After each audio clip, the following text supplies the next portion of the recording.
Hi, welcome once again to M5's English language learning program, Let's Speak English. I'm Gav Duncan and I'm here on your TV screen to help you learn English. Now, are you sitting comfortably? Yes? Good. And are you ready for today's lesson? Yes? Good. Okay, well let's learn English together. And so, here we all are again. We meet again, Mr. Bond. Good. I do like meeting like this. It's very nice. And so, here we all are. You out there, sitting down, relaxed and ready to learn some more English.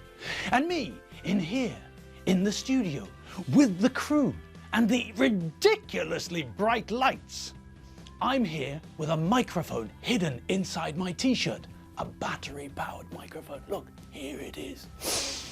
Okay, so now you've seen the microphone. Let's get on with the lesson. Okay, so this week, starting today, is our 22nd week of English together. What? Aren't you impressed? No? I can see that you're not impressed. You're sitting there in your comfy seat, looking at me with a glassy stare, thinking, 22 weeks? Is that all? That's nothing. That's a minuscule number.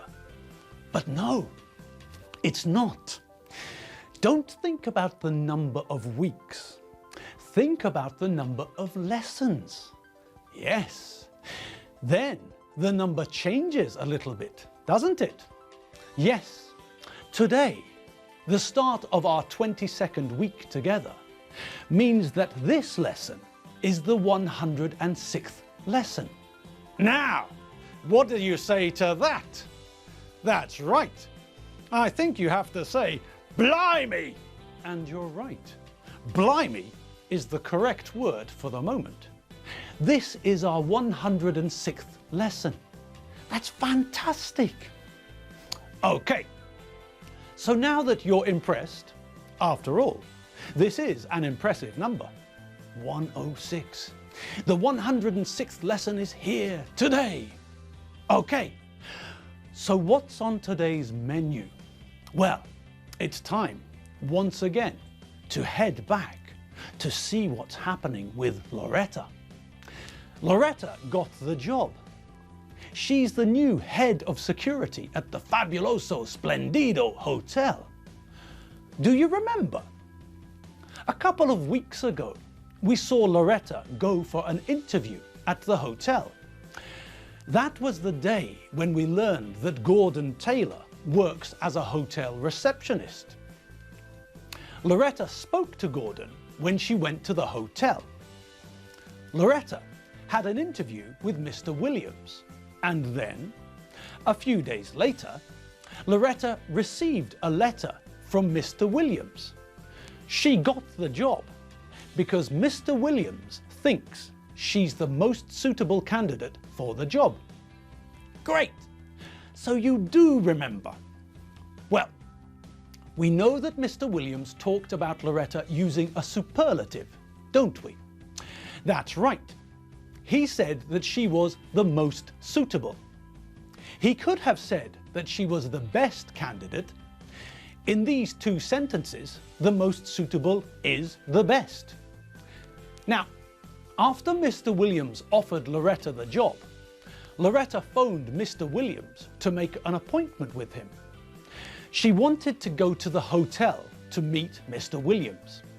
She wanted to discuss the new job with him. When Loretta phoned Mr. Williams, she spoke to Mr. Williams's secretary, Sharon, and she made an appointment to see Mr. Williams to discuss her new job. Now, that time has come. Loretta's on her way to Mr. Williams' office. She's walking to the hotel to meet Mr. Williams for her 1:30 appointment with Mr. Williams. And there's Mr. Williams. He's in his office, waiting for Loretta. Look, Loretta's going into the hotel. She's going to speak to Gordon, the receptionist. Good afternoon, madam. Can I help you? Hello. Yes, you can help me. I'm here for a meeting with Mr. Williams. Can you tell him I'm here? Of course, madam. Can you tell me your name, please? Yes, I'm Loretta Sweat. Thank you, Miss Sweat. This won't take a moment. Sharon? Hello, it's Gordon at reception. Could you tell Mr. Williams that Miss Sweat's here to see him? She has a meeting booked. Okay, I'll tell her. Thanks. Mr. Williams is waiting for you, Miss Sweat. He'd like you to go through to his office. Thank you, I will. Hello, Sharon. Hello, Miss Sweat. How nice to see you again. Are you here for your meeting with Mr. Williams? Yes, the receptionist told me Mr. Williams was waiting for me. Yes, that's right. I'll let him know that you're here. Mr. Williams? Miss Sweat's here. Go right in, Miss Sweat. Thanks, Sharon. Hello again, Miss Sweat. How are you? I'm fine, thanks, Mr. Williams. How are you? Fine, thanks. Please, take a seat. Thank you. Would you like something to drink, a coffee or a tea or a soft drink? Yes, please. Can I have a cappuccino, please? Of course. Sharon, can you get us 2 cappuccinos, please? Right away, Mr. Williams. I'm glad that you accepted the job, Miss Sweat. I really do think that you're the best person for the job of security manager. Thank you, Mr. Williams. I won't let you down. I'm sure you won't, Miss Sweat. Now, is there anything that we need to talk about before we sign your contract? No, I don't think so. I read the contract and it all seems pretty straightforward to me. It's a standard contract, isn't it? Yes. There's nothing unusual about this contract. I'm sure it's the same as all the other contracts. Now, Mr. Williams and Loretta are talking about the contract that they are going to sign. A contract is a legal document. It's a legal agreement. We know the verb to agree, don't we? Of course we do. If 2 people think the same thing, then they agree. Well, the noun from the verb to agree is agreement. A contract is an agreement. 2 or more people agree on something and then they sign a piece of paper saying we agree on this or we agree to do this. The contract that Mr. Williams and Loretta signed is a legal agreement. Legal means that something is connected to the law. We often hear about things being illegal or against the law. In Europe, for example, you can legally drive a car if you pass a driving test and are at least 17 years old. If you are younger than 17, or if you didn't pass your driving test, you can drive, but you're driving illegally. Because the contract between Mr. Williams and Loretta is legal, Loretta can get compensation from Mr. Williams not doing something, and Mr. Williams can get compensation for Loretta not doing something. And now, ladies and gents, boys and girls, it's time for Enid. What ho, people? Hello, hello. Now today, I just wanted to tell you about what happened to me at the doctor's surgery. As I told you, I phoned the doctor's surgery, spoke to the receptionist, and made an appointment. But when I went to the doctor's surgery, my usual doctor wasn't there, and I had to register with a new doctor. The receptionist said, "Can you fill in this form, please?" And she gave me a form to fill in. She asked me to provide information about myself, and she gave me a form, a printed document with spaces for information. She told me to fill in the form. She wanted me to put information into the spaces on the form. She could have also asked me to complete the form, but British people normally prefer to use fill in. So I filled in the form and handed it back to her.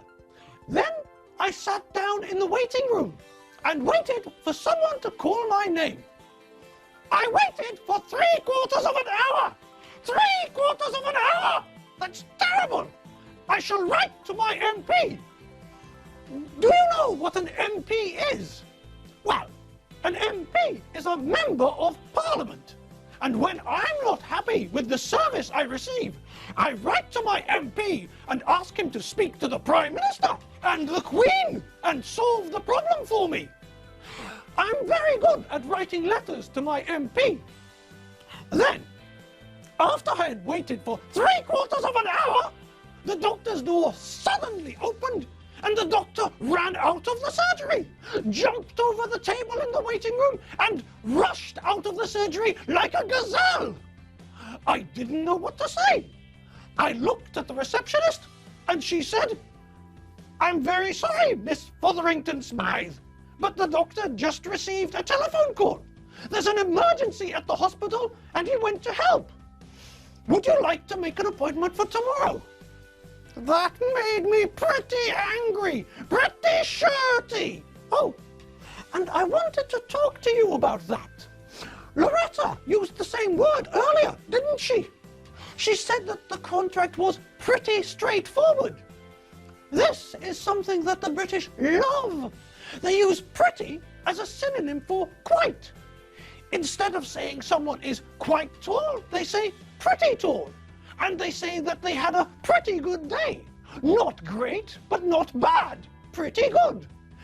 Now, as you heard, I didn't have a pretty good day today. I was pretty shirty when the doctor ran away. I filled in a form to register with a new doctor. Then I waited for 3/4 of an hour for the new doctor, and then the new doctor ran out of the clinic. After all that, the receptionist asked me if I wanted to make an appointment for tomorrow. I was so shirty that I couldn't speak. I went home and wrote several letters to my MP.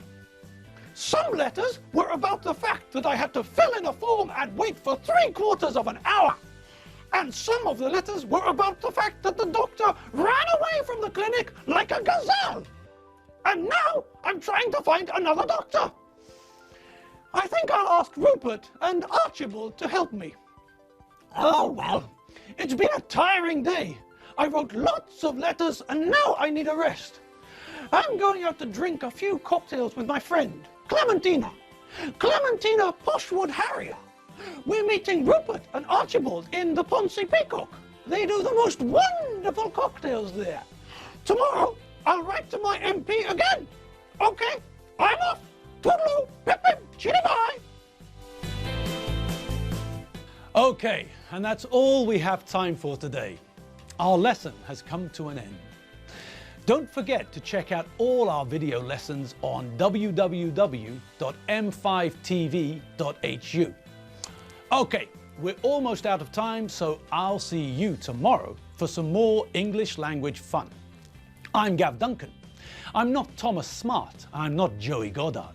I'm Gav Duncan, and I'll see you tomorrow. See you later. Bye.